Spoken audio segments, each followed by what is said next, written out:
Wat is dit? Ek sê mos, hier kom die groen mambas voor.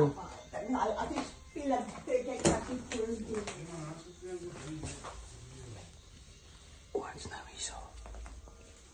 Wit pens, onskadelik. Wat is dit?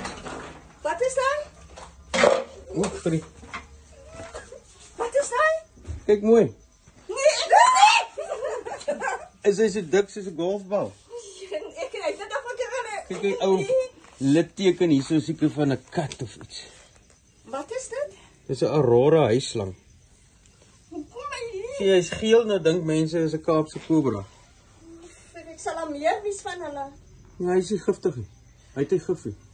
Ek maak nie sakkies so sleg. Jy kan hom hier in jou tuin, ek kan hom nou hier in die tuin los en vreet al die rotte op en gaan die kobras nie die rotte kom eet nie. En wat gaan jy my man?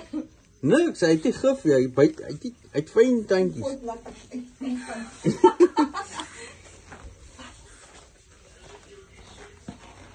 Ja. Waar is ons? New Orleans. Yes. Ja. Hier is hy ryk die kobra poef van vandag.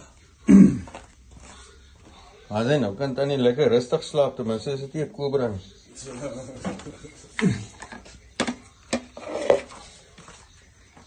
Jy sê jy is bang vir slange?